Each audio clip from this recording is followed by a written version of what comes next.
Salut, j'ai trouvé la vidéo très intéressante. Est-ce que tu pourrais faire sur la pole dance? Tu peux faire le twirling bâton STP, c'est pas trop connu. Let's go! Du coup, où trouve-t-on le physique le plus polyvalent et technique? En pole dance ou en twirling bâton? Je te dis ça tout de suite. Pour commencer, la pole dance c'est de la force, de la coordination et du gainage à 360. Et mettons les termes, c'est bien plus qu'un sport esthétique. Tu dois soulever ton poids de corps, contrôler, tourner en quasi-apesanteur. Les athlètes développent une force relative incroyable, notamment au niveau du dos, des épaules, des bras, des pecs, des fessiers, des abdos, bref, tout le corps. Leur gainage est tridimensionnel, ils contrôlent leur posture, même la tête en bas ou à l'horizontale. La coordination intersegmentaire est primordiale.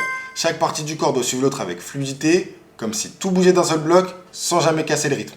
Et pour ce qui est de leur mobilité active, elle est dingue, surtout dans les épaules, les hanches et le rachis, pour exécuter des figures avec amplitude et fluidité. Chaque enchaînement est une gestion millimétrée du centre de gravité et de l'inertie. Et leur tolérance à l'effort excentrique est impressionnante. Chaque descente, chaque freinage en contrôle, ça se joue sur la précision musculaire fine. La pole dance, c'est l'art de contrôler la gravité avec puissance, grâce et précision. Le twirling bâton, c'est de la précision, de l'explosivité et de la motricité fine. C'est un sport qui demande de la vitesse, de la dextérité et du timing. Et tout ça avec un engin qui ne pardonne pas la moindre erreur. Leur coordination œil-main est ultra développée. Chaque lancer, chaque rattrape se joue à la demi-seconde. Pour ce qui est de leur système nerveux, il est toujours en feu.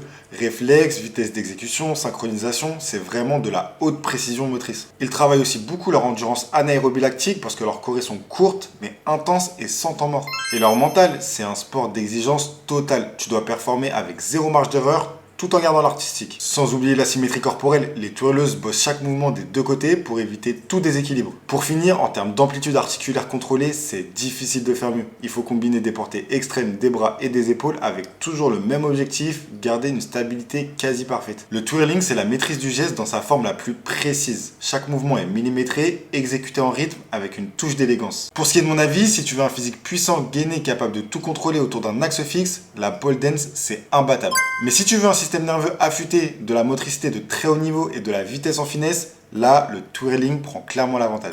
Du coup, où trouve-t-on les physiques les plus polyvalents? En twirling ou en pole dance? Et dis-moi en commentaire si tu veux que je te compare d'autres sports.